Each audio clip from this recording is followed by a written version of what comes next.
ముఖ్యంగా పెళ్లి కొడుకులు పెళ్లి కూతుర్లు ఎవరైతే కొత్తగా సర్పంచులుగా గెలిచిన మా ఆడబిడ్డలకు అన్నదమ్ములకు పేరు పేరున ఉప సర్పంచులకు వార్డు సభ్యులకు పేరు పేరున అందరికీ పార్టీ తరఫున శుభాకాంక్షలు. మా అందరి తరఫున కూడా గట్టిగా సపోర్ట్లు కొట్టాలి జరు. హృదయపూర్వకమైన అభినందనలు. వేములవాడ నియోజకవర్గంలో 40 మంది సర్పంచులు గెలిచినారు. వారందరికీ ఒకసారి గట్టిగా చప్పట్లు. అట్లాగే తంగళ్లపల్లి మండలంలో 20 మంది సర్పంచులు గెలిచినారు. వారికి కూడా గట్టిగా చప్పట్లతో అభినందనలు. బోయిన్పల్లి మండలంలో 9 మంది గెలిచినారు. వారికి కూడా హృదయపూర్వకంగా అభినందనలు. ఇల్లంతకుంట మండలంలో 14 మంది గెలిచినారు. వారికి కూడా గట్టి కొట్టాలి సప్పట్లు. మొత్తం 2 దశల్లో జరిగిన ఈ ఎన్నికల్లో మరి 83 మంది వేములవాడ, అదేవిధంగా ఇల్లంతకుంట, బోయిన్పల్లి, తంగళ్లపల్లి కలిపితే 83 మంది సర్పంచ్లుగా గెలిచిన బీఆర్ఎస్ మద్దతుదారులందరికీ పేరు పేరున అభినందనలు. అయితే చాలామంది పెద్దలు మాట్లాడి చాలా విషయాలు మీకు చెప్పే ప్రయత్నం చేసినారు. ముందుగా మీకు ఒక్కసారి మీ హక్కుల గురించి కూడా తెలుసుకోవాల్సిన బాధ్యత, అసలు ప్రభుత్వాలు ఎట్లా పనిచేస్తాయో తెలుసుకోవాల్సిన బాధ్యత కూడా మీ మీద ఉన్నది. మొదటి విషయం ఏంటంటే, మీరు సర్పంచ్ అంటే ఈ రాష్ట్రానికి ముఖ్యమంత్రి ఎట్లనో సర్పంచ్ గారంటే గ్రామానికి పెద్ద దిక్కుగా, గ్రామానికి పెద్దగా సర్పంచ్ గారే ఉంటారు. సర్పంచ్ గారు, వారి కింద ఉప సర్పంచ్ గారు, అట్లాగే వారి కింద మొత్తం వార్డు సభ్యులు మొత్తం కలిసి మీది స్థానిక ప్రభుత్వం. భారతదేశంలో మనకు 5 రకాల ప్రభుత్వాలు ఉంటాయి. 5 రకాల స్థానిక ప్రభుత్వాలు, 5 రకాల ప్రభుత్వాలు మొత్తం పైనుంచి కింది దాకా చూస్తే 5 రకాలు. మొదటిది దేశం చూస్తే మరి కేంద్ర ప్రభుత్వం, భారతదేశాన్ని మొత్తానికి ఒక ప్రధానమంత్రి, మంత్రిమండలి, పార్లమెంట్ సభ్యులు, పైన ఢిల్లీలో వాళ్ళు ఉంటారు. ఆడికెళ్ళి కొద్దిగా కిందికి వస్తే మనకి 28 రాష్ట్రాలు ఉన్నాయి. రాష్ట్రానికి ఒక ముఖ్యమంత్రి, రాష్ట్ర ప్రభుత్వము, మంత్రిమండలి, ఎమ్మెల్యేలు, ఎమ్మెల్సీలు అక్కడ ఉంటారు. ఆడికెళ్ళి కొద్దిగా కిందికి వస్తే జిల్లా ప్రభుత్వం, జిల్లా పరిషత్ ఉంటుంది. జిల్లా పరిషత్లో జిల్లా పరిషత్ చైర్మన్ గారు, జెడ్పీటీసీలు వాళ్ళు ఉంటారు. కొద్దిగా కిందికి వస్తే మున్సిపాలిటీ, మండలం. మున్సిపాలిటీలో మున్సిపల్ చైర్మన్ గారు, కౌన్సిలర్లు ఉంటారు. మండలంలో మండల పరిషత్తు, అదేవిధంగా ఎంపీటీసీలు వాళ్ళు ఉంటారు. మరి కిందికి మొత్తంగా చూసినట్టయితే 5 అంచెల్లో కింద ఉండేది, ప్రజలకు అత్యంత సన్నిహితంగా ఉండేది ఏంటిది అంటే గ్రామ పంచాయతీ. మరి ఆ గ్రామ పంచాయతీలో సర్పంచ్ గారు, ఉప సర్పంచ్ గారు, వార్డు సభ్యులు, అంటే ఈ రకంగా 5 ప్రభుత్వాలు దానికే పనిచేస్తూ ఉంటాయి. అయితే ప్రజలు కోరుకునేది ఏంటంటే ఈ 5 అంచెల ప్రభుత్వాలు ఒకదానితోనొకటి సమన్వయంతో పనిచేయాలి. ఎందుకంటే ఎవరి హక్కులు వాళ్ళకున్నాయి, ఎవరి నిధులు వాళ్ళకున్నాయి, ఎవరి విధులు, ఎవరి బాధ్యతలు వాళ్ళకున్నాయి. ఇంతకుముందు ఒక తమ్ముడు వెనకకెళ్ళి చెప్తున్నాడు, అన్నా ఎమ్మెల్యేలు బెదిరిస్తాన్రు, మరి మేము మా దగ్గరికి రావాలను, పైసలు మేమే ఇవ్వాలి అని మాట్లాడుతున్నాను. ఎమ్మెల్యేల చేతులు ఏమి ఉండదు, మీకు ఇచ్చేది కానీ పోయేది కానీ. ఎమ్మెల్యే నిధులు ఆయనకు ఉంటాయి. కానీ గ్రామ పంచాయతీకి సంబంధించి డైరెక్ట్గా ఫైనాన్స్ కమిషన్ ద్వారా మీకు డబ్బులు, అంటే రాష్ట్ర ప్రభుత్వానికి మొత్తం స్థానిక సంస్థలకు మనం కేంద్రానికి కట్టే పన్నులకు వెళ్ళే వాళ్ళు మనకు ఉల్టా ఫైనాన్స్ కమిషన్ ద్వారా పైసలు ఇస్తారు. ఆ ఫైనాన్స్ కమిషన్ ద్వారా వచ్చే పైసలల్లా 70% పైసలు డైరెక్ట్గా గ్రామ పంచాయతీకి వస్తాయి, 20% పైసలు మండల పరిషత్కు వస్తాయి, 10% జిల్లా పరిషత్కు వస్తాయి. మొత్తం రూపాయి వస్తే 70 పైసలు మీకు రావాలి, 20 పైసలు మండల పరిషత్ కోవాలి, అట్లాగే 10 పైసలు జిల్లా పరిషత్ కోవాలి. అందరు కలిసి సమన్వయంతో, జెడ్పీటీసీ, ఎంపీటీసీ అందరు కలిసి సమన్వయంతో పనిచేయాల్సి ఉంటుంది. చాలామంది మిత్రులు, నేను ఎందుకంటే పంచాయతీరాజ్ మంత్రిగా పనిచేసిన కాబట్టి నాకు ఈ విషయం కొంత లోతుగా తెలుసు. చాలామంది మిత్రులు కన్ఫ్యూజ్ అవుతూ ఉంటారు. ముఖ్యంగా ఎంపీటీసీలు, జెడ్పీటీసీలు ఏమంటారంటే, అరే నేను సర్పంచ్ ఏమో ఒక ఊళ్ళో గెలిచిండు, ఎంపీటీసీ నేను 4 ఊళ్ళ పొత్తులో గెలిచిన, మరి నేను పెద్దోని కదా, నాకు పెద్దపీట వేయాలి కదా అంటారు. తప్పేం లేదు, వాళ్ళు అడిగిన దానిలో తప్పేం లేదు. కానీ వాస్తవం ఏంటి అంటే, మీ అందరు చూసే ఉంటారు ఆ టీవీ ప్రకటన, భగవంతునికి భక్తునికి అనుసంధానమైంది ఏంది, బాబా ఏం తెలుసు, అంబికా దర్బార్ అగర్వత్. ఆయన అంబిక, ఆయన సంతోషపడతారు ఎక్కడ. అసలు ఈ ఎంపీటీసీ పదవి, జెడ్పీటీసీ పదవి ఏంది అంటే, ఈ 5 అంచెల ప్రభుత్వాలలో ఇప్పుడు గ్రామ పంచాయతీల సర్పంచ్ గారు ఉంటారు, వార్డు మెంబర్లు ఉంటారు. మీరు మొన్ననే గెలిచి వచ్చిండ్రు, మరి మీకు మండలం నుంచి నిధులు తీసుకురావాలి కదా. అంటే ఉదాహరణకి ఏంది, ఇప్పుడు గ్రామంలో ఏమున్నది, ఏం లేదు, గ్రామంలో ఇగో ఫలానా పని ఉన్నది, ఫలానా పని చేయాలి, మరి సర్పంచ్ గారు దేనికి పైసలు పెట్టాలి. అట్లాగే మరి ఎంపీటీసీ గారు ఏం చేయాలి, ఎంపీటీసీ గారు గ్రామానికి మండలానికి మధ్యన అనుసంధానకర్త. అంబికా దర్బార్ అగర్వత్ అన్నట్టు. అర్థమైందా?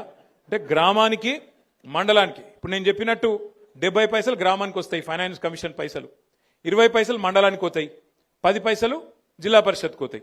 మరి ఆ 20 పైసలు ఏ గ్రామంలో ఎట్లా పెట్టాలి, ఎంపీటీసీ గారు స్థానిక సర్పంచ్తో ఎట్లా కలిసి పనిచేయాలి, ఇది ఆ అనుసంధానమైన బాధ్యత ఎంపీటీసీ గారు గ్రామానికి మండలానికి అనుసంధానంగా ఎంపీటీసీ గారు ఉండాలి. మరి జెడ్పీటీసీ గారు ఏం చేయాలి? ఆల్రెడీ మండల పరిషత్ అధ్యక్షుడు ఉంటాడు, మండలానికి ఒక ఎంపీపీ ఉంటారు, ఎంపీటీసీలు ఉంటారు. మరి జెడ్పీటీసీ ఏం చేయాలి? జెడ్పీటీసీ ఏం చేయాలంటే మండలానికి జిల్లా పరిషత్కు అనుసంధానం జెడ్పీటీసీ గారు. అంటే ఆ 10% డబ్బులు ఏవైతే జిల్లా పరిషత్కు వస్తాయో ఫైనాన్స్ కమిషన్కు, అట్లాగే వాళ్ళకి ఇతర రూపంలో కూడా కొన్ని వస్తాయి పైసలు, వాటిని మరి జిల్లా పరిషత్తు ఎట్లా నిర్ణయం తీసుకోవాలి, ఏ మండలంలో ఎంత ఖర్చు పెట్టాలి అనేది జెడ్పీటీసీ, మండల పరిషత్ అధ్యక్షుడు, ఎమ్మెల్యే గారు అందరూ కలిసి అనుకొని ఖర్చు పెట్టాల్సిన అవసరం ఉంటుంది. కాబట్టి మీరు ఎవ్వల కింద పనిచేస్తలేరు, మీది మీరు సర్వ స్వతంత్రులు. ఇంతకుముందు మీరు చెప్పినట్టు, లక్ష్మీనరసింహరావు గారు చెప్పినట్టు, రేపటి రోజున గ్రామ పంచాయతీ తీర్మానం లేకుండా రాష్ట్ర ప్రభుత్వం కూడా కొన్ని పనుల్లో ఏలు పెట్టే అవకాశం ఉండదు. ఫలానా వర్క్ కావాలి, ఫలానా వాళ్ళకి ఇల్లు ఇవ్వాలి, లిస్ట్ ఎక్కడ పెట్టాలి? గ్రామ పంచాయతీలనే పెట్టాలి. ఎవరికి ఇండ్లు ఇస్తున్నాం, ఎవరికి కార్డులు ఇస్తున్నాం, ఎవరికి ఏ సంక్షేమ పథకం ఇస్తున్నాం, ఎవరికి రేపు పింఛన్ పెంచాలి, ఎవరికి ఏం చేయాలి, లబ్ధిదారుల లిస్టు ఎక్కడ పెట్టాలి? గ్రామ పంచాయతీలనే పెట్టాలి. దానికి బాధ్యులు మీరే అవుతారు. ఎమ్మెల్యేలు ఇంకొకరు నీలిగి మీ మీద డాగేస్తే, మిమ్మల్ని బెదిరిస్తే దాంతో అయ్యేది కానీ ఇంకోటి కానీ ఏం లేదు. మీరు ఖచ్చితంగా గుర్తుపెట్టుకోవాల్సింది, మీ హక్కులు మొదలు తెలుసుకోవాలి.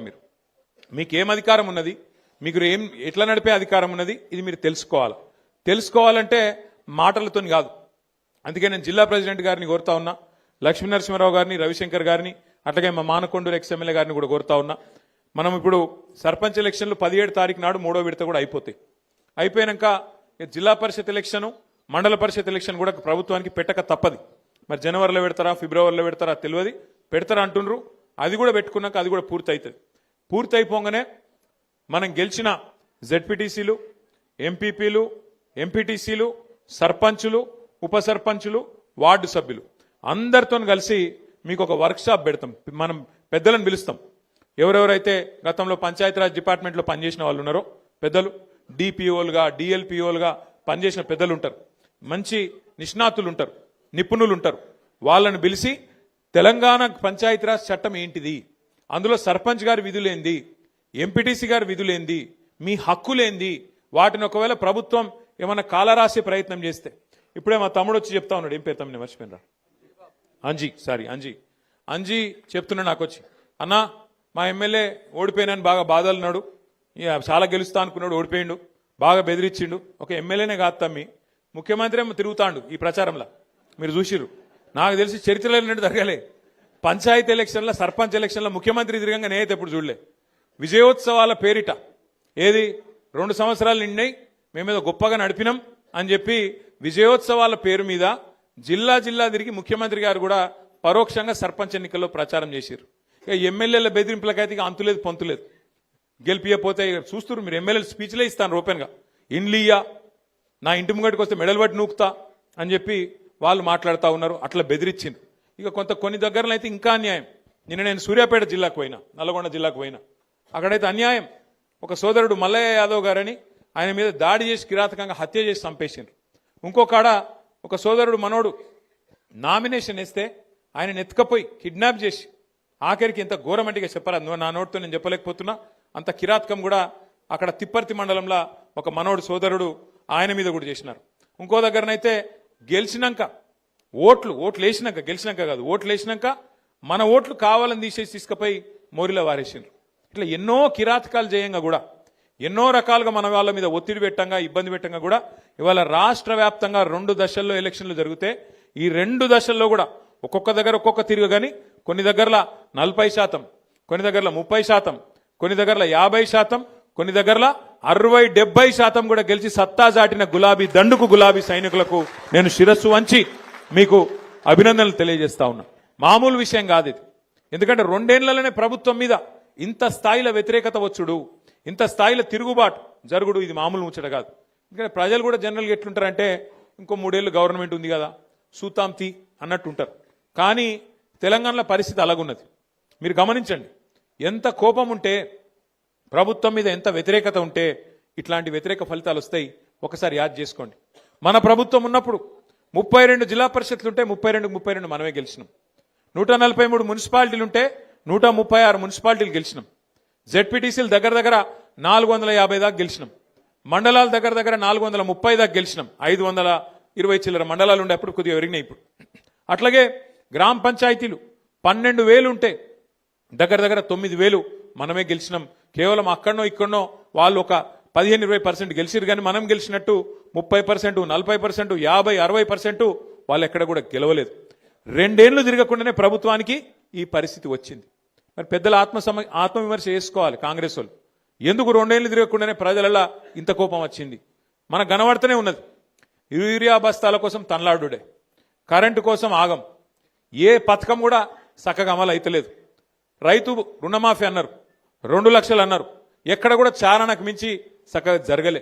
అట్లాగే రైతు బంధు పెంచుతామన్నారు, 10,000 కేసీఆర్ ఇస్తే మేము 15,000 అన్నారు, ఇలా అది కూడా చక్కగా ఇయ్యలేదు, 2 సార్లు ఎగ్గొట్టిండ్రు. ముసలోళ్ళకు పెన్షన్ పెంచుతామని చెప్పి ఆశ పెట్టి 2,000 4,000 చేస్తామని ఆశ పెట్టి ఆ 2,000 కూడా 2 నెలలు ఎగ్గొట్టింది ఈ ప్రభుత్వం. 2 ఏళ్ళు అయినా కూడా 100 రోజుల్లో చేస్తామని చెప్పి 800 రోజులు అయినా కూడా అవి కూడా చేయలే. మహిళలకు మోసం చేసిండ్రు, నెలకు 2,500 అన్నారు, తులం బంగారం అన్నారు, అవి కూడా ఇయ్యలే. ఇవన్నీ చేయబట్టి ఇలా ప్రజలల్లా విపరీతమైన కోపం ఉన్నది. కానీ మనం బాధపడవలసిన అంశం కానీ భయపడవలసిన అవసరం కానీ ఎంత మాత్రం లేదు. ఇప్పటికే దగ్గర దగ్గర ఆటాన గవర్నమెంట్ అయిపోయింది. ఎందుకంటే ఆఖరి 6 నెలలు 9 నెలలు ఏమి ఉండదు, ఎలక్షనే తప్ప ఏం లేదు. 2 ఏళ్ళు అయిపోయింది, చూస్తుంటేనే 2 ఏళ్ళు ఒడిచిపోయింది. ఇక మిగిలేది ఇంకొక 2 ఏళ్ళే ఉన్నది, ఇంకా తర్వాత ఎలక్షన్ వస్తుంది పక్కా. గెలిచిన సర్పంచులు ఉప సర్పంచులు మీరు ఒక్క విషయం దయచేసి యాద పెట్టుకోండి. ఈ గవర్నమెంట్లో మీరు పనిచేసేది 2-2.5 ఏళ్ళే. మళ్ళీ అటెన్క వచ్చే గవర్నమెంట్లో, మన గవర్నమెంట్లో మళ్ళా 2-2.5 ఏళ్ళు మీరే ఉంటారు. కాబట్టి దబ్బన వీళ్ళు ఏమైనా కొద్దిగా కష్టపెట్టినా, కొద్దిగా ఇబ్బంది పెట్టినా 1 సంవత్సరం ఓర్చుకోవాలి అంతే. అటెన్క ఏముండదు వీళ్ళది, అటెన్క ఏముండదు. మీకు వచ్చే పైసలు ఎట్లాగ వస్తాయి? గ్రామ పంచాయతీకి రావాల్సిన డబ్బులు కేంద్ర ప్రభుత్వం నుంచి, రాష్ట్ర ప్రభుత్వం నుంచి మీ హక్కుగా రావాల్సిన పైసలు, ఫైనాన్స్ కమిషన్ ద్వారా రావాల్సిన పైసలు ఎవడు ఆపలేడు. ఆది శ్రీనివాస్ ఆపలేడు, రేవంత్ రెడ్డి ఆపలేడు, నరేంద్ర మోడీ కూడా ఆపలేడు. ఎందుకంటే అది రాజ్యాంగం, అంబేద్కర్ రాసిన రాజ్యాంగం ఆధారంగా మీకు రావాల్సిన పైసలు బరాబర్ వస్తాయి. ఏమన్నా అయ్యా కూడా ఆపలేడు అది. కానీ ఏమన్నా గిట్లనే ఆడనో ఈడనో బెదిరించే ప్రయత్నం చేస్తారు. వీళ్ళు చాలా లంగలు కాంగ్రెస్ వాళ్ళు. వాళ్ళ మాటినకపోతే ఏం చేస్తారు? సర్పంచ్ గారిని ఏదో ఒక దానిలో ఇరికిచ్చి వాళ్ళని సస్పెండ్ చేయాలి. ఎందుకంటే అధికారం కదా, సస్పెండ్ చేయాలి. సస్పెండ్ చేసి ఉప సర్పంచ్ వాళ్ళ మనిషిని పెట్టుకోవాలి, వాళ్ళకు బాధ్యత ఇవ్వాలని చెప్పి లంగ కథలు చేస్తారు. అందుకే మనకు కూడా తెలివి ఉంది కాబట్టి, భగవంతుడు వాళ్ళకే కాదు మనకు కూడా తెలివితేటలు ఇచ్చిండు కాబట్టి నేనేం చెప్తున్నా అంటే, జిల్లాల వారీగా సర్పంచులకు అండగా నిలబెడతందుకు ప్రతి జిల్లాలో లీగల్ సెల్ ఏర్పాటు చేస్తాం. ఎక్కడ ఎవడన్నా మిమ్మల్ని సస్పెండ్ చేసే ప్రయత్నం చేస్తే వెంటనే 1 సెకండ్ కూడా మీరు ఆలస్యం చేయకండి. జిల్లా పార్టీ ఆఫీస్ ఇక్కడనే మీకు పక్కనే ఉన్నది. ఇక మన జిల్లా గింతనే జిల్లా, చిన్న జిల్లా, 12 మండలాలు, 2 మున్సిపాలిటీలు, చాలా చిన్న జిల్లా మనది. వెంటనే అర్ధగంట లోపల మీరు ఇక్కడికి రావచ్చు. లక్ష్మీనరసింహారావు గారిని, రవిశంకర్ గారిని, రసమై బాలకృష్ణ గారిని, మా తోట ఆగయ్య గారిని నేను కోరుతా ఉన్నా. ఎక్కడ ఏ ఊర్లో చిన్న, ఇప్పుడు 83 మంది మాత్రమే కాదు, ఇంకా 17 నాడు మళ్ళీ ఎలక్షన్ ఉంది, మళ్ళా జోరుదారు గెలుస్తాం, నాకే అనుమానం లేదు. ఎక్కడ చిన్న సమస్య వచ్చినా సర్పంచ్ గాని ఉప సర్పంచ్ గాని వెంటనే ఇక్కడ లీగల్ సెల్ యాక్టివేట్ చేయాలి, వెంటనే కోర్టుకు పోవాలి, మన హక్కుల కోసం మనం కొట్లాడాలి. ఈ విషయంలో రాజీ పడొద్దని చెప్పి నేను కోరుతున్నా. మీకు కూడా ఏ గ్రామంలో నన్ను ఎవడన్నా ఇబ్బంది పెడితే, అధికారో ప్రభుత్వంలో ఉన్న పెద్దలో ఇబ్బంది పెడితే 1 సెకండ్ కూడా మీరు ఆలస్యం చేయొద్దు. మీ ఇన్ఛార్జ్ గారికి వెంటనే చెప్పి అన్నాగో ఇట్లా చేస్తున్నారు, వీళ్ళు ఆగం చేస్తున్నారు అని చెప్పి వెంటనే మీరు స్పందించి ఎక్కడ వాళ్ళు అక్కడ హుషారుగా కాపాడుకోవాలి. ఎందుకంటే గెలిపించడం ఒక్కడే కాదు కదా, గెలిచినాక కాపాడుకుంటూ కూడా మన బాధ్యత. మన హక్కులు తెలుసుకోవాలి, మన హక్కుల కోసం కొట్లాడాలి. ఖచ్చితంగా రాజ్యాంగం ఆధారంగా మనకు ఏదైతే రావానో వాటిని బ్రహ్మాండంగా వసూలు చేయాలి, బ్రహ్మాండంగా హక్కులు తీసుకోవాలి. అయితే ఇంకొక మాట కూడా నేను మీకు విజ్ఞప్తి చేస్తున్నా. 10 ఏళ్లలో మనం ఏం చేసినాం, ఇవాళ ఈ 2 ఏళ్లలో ఈ ప్రభుత్వం ఏం చేసింది గ్రామాలకు ఒక్కసారి నాకంటే బాగా మీకే తెలుసు. ఒకసారి యాద్ చేసుకోండి, ప్రజలకు కూడా యాద్ చేపియండి. 10 ఏళ్లలో మన ప్రభుత్వం ఉన్నప్పుడు భారతదేశానికే ఆదర్శంగా పల్లెలను నిలిపిండు కేసీఆర్ గారు. ఇదేదో నేను మనకు మనమే కితాబిచ్చుకుంటలేం, మనకు మనమే సర్టిఫికెట్ ఇచ్చుకుంటలేం. మన రాజన్న సిరిసిల్ల జిల్లా పరిషత్కు కేంద్ర ప్రభుత్వమే ఉత్తమ జిల్లా పరిషత్ అవార్డు కూడా మన జిల్లాకే ఇచ్చింది. యాద్ చేసుకోండి మీరు ఒక్కసారి. అట్లాగే భారతదేశంలో జనాభా పరంగా చూసుకుంటే మన జనాభా ఎంత? మనం 3% కంటే తక్కువ ఉంటాం. మొత్తం దేశం జనాభా 145 కోట్లయితే మనం 4 కోట్లు, అంటే 3% కంటే తక్కువ. కానీ 3% కంటే తక్కువ జనాభా ఉన్న రాష్ట్రం కేంద్రం పంచాయతీ రాజ్ అవార్డులు ఏది ఉత్తమ పంచాయతీలు ఎక్కడున్నాయని ప్రకటిస్తే 3% కంటే తక్కువ జనాభా ఉన్న రాష్ట్రం 30% అవార్డులు కొట్టినాం మనం కేసీఆర్ గారి నాయకత్వంలో ఉత్తమ పంచాయతీలు. మరి ఇది భారతదేశంలోనే రికార్డు.